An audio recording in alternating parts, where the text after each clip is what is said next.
When we're writing the names of binary molecular compounds, we need to use prefixes.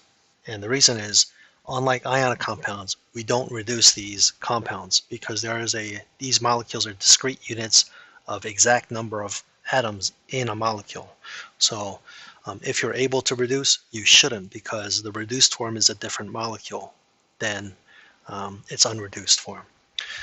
All right, now we generally write the less electronegative element first, followed by the more electronegative element, and we need to use these prefixes, like I said, to describe the quantities of each atom in the molecule. So 2 is, we'll use the prefix di, and just the name of the first element, in this case is nitrogen, followed by, now if there's a number there, if there's no subscript, that's inferred to be 1, so we need the prefix mono, right?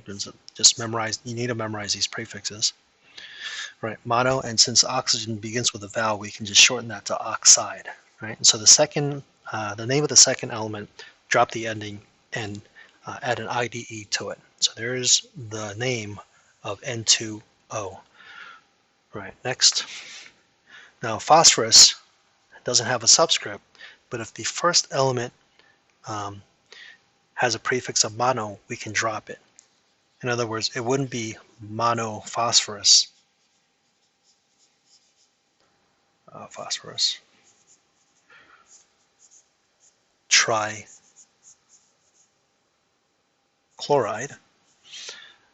You would drop that mono, only if it's the first element.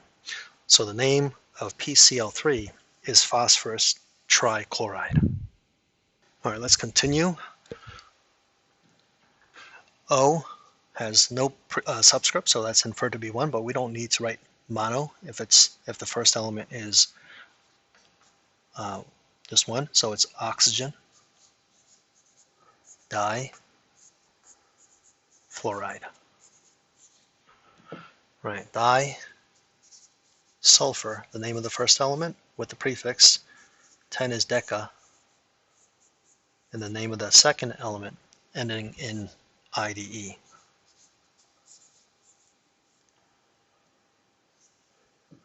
Sulfur is not monosulfur, it's just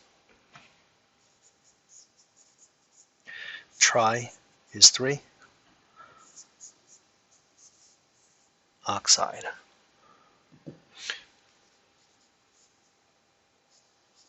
Sulfur, hexa is 6, fluoride. Let's keep going. This time we're given the names and asked to write the formula. So these are, so first thing you do is recognize this is a molecule and not an ionic compound. We have 2 nonmetals. That's typical of molecular compounds. So then we're going to use prefixes to describe the quantity. Now there's no prefix in front of nitrogen, so that's just going to be 1, and we don't write ones. And tri is 3. So there's that. You're going to have to recognize the IDE. Now, there are some polyatomic ions that end in IDE, but they wouldn't be in a molecule. You'll find them in ionic compounds, right? So this is just, you got to recognize that as fluorine.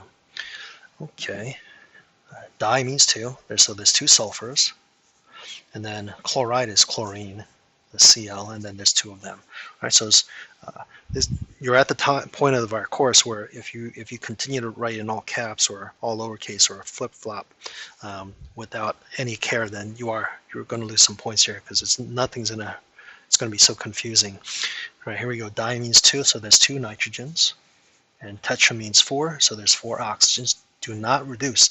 This is not the same as NO2. They're very different substances with very different properties. Okay, so this is do not reduce. You reduce in ionic compounds, not molecular compounds. All right, there's no prefix, so that just means there's 1, and we don't write ones. And tetra means 4. All right, so there you go. All right, di means 2, and then deca means 10. Again, do not reduce.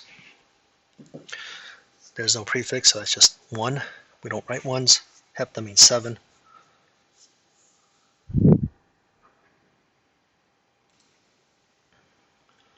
Let's keep going. Now we're asked to write the names. Right, there's nitrogen is the first element. 3, we're going to use tri. Drop the ending, change it to IDE. Right, B is boron. Tri. Chloride. Nitrogen. Tri.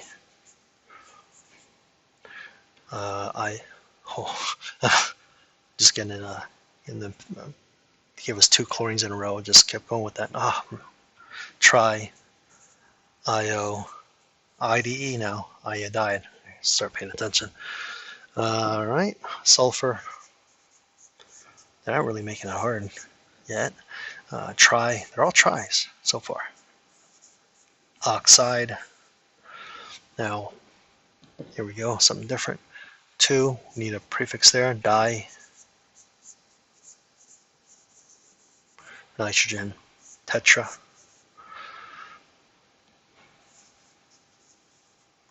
Hydride.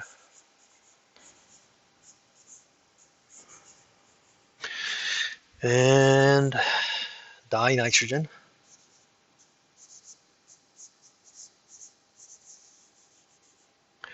Trioxide.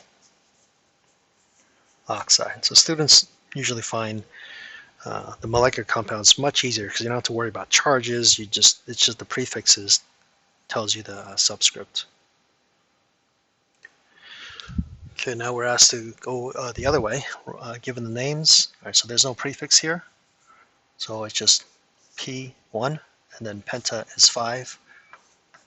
I think like pentagon or chlorine.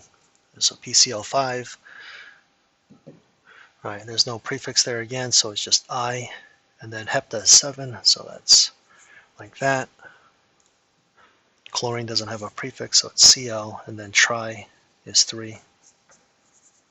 And then iodine doesn't have a prefix, so again it's just I, 1, and di means 2.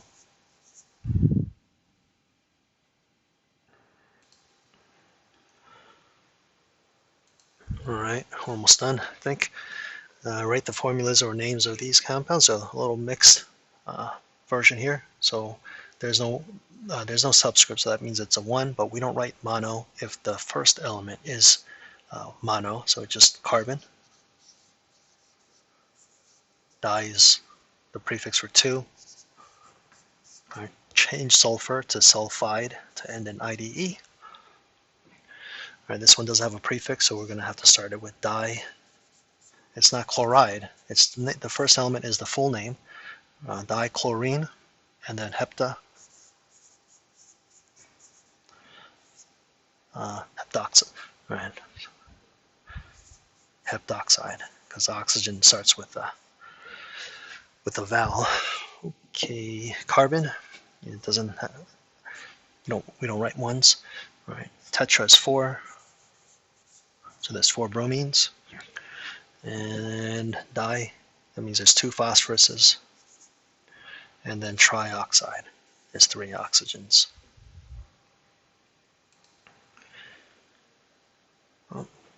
Couple more. All right, are the bonds between silicon and chlorine single bonds? Draw the electron structure. All right, well, silicon has 4 valence electrons.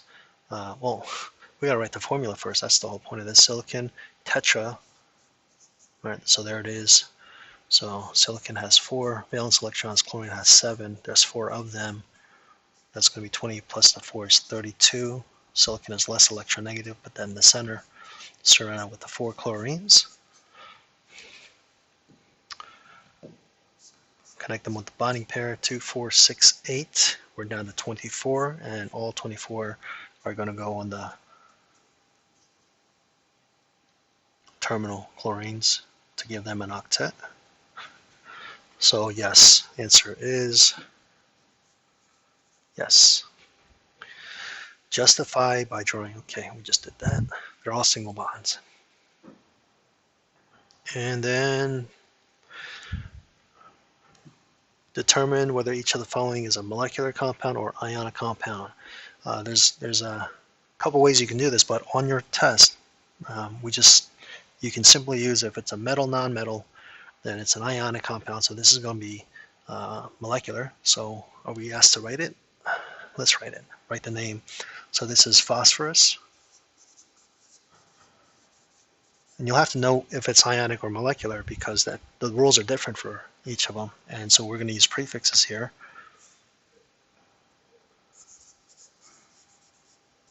Bromide. All right, now that's a metal and a nonmetal. The electronegativity differences should be significant. Properties are correspond to ionic compounds, so we need to use just the naming convention for ionic compound is the name of the cation, so that's potassium, and the name of the anion ending in IDE. Right, okay, this time this is a metal and a nonmetal, so that's going to be your ionic. Write the symbol, use the charges to determine the ratio of the formula unit. And so it's going to be Fe2O3. And then carbon, nonmetal, nonmetal. We're going to use prefixes. That's C1. We don't write ones. Tetra means 4.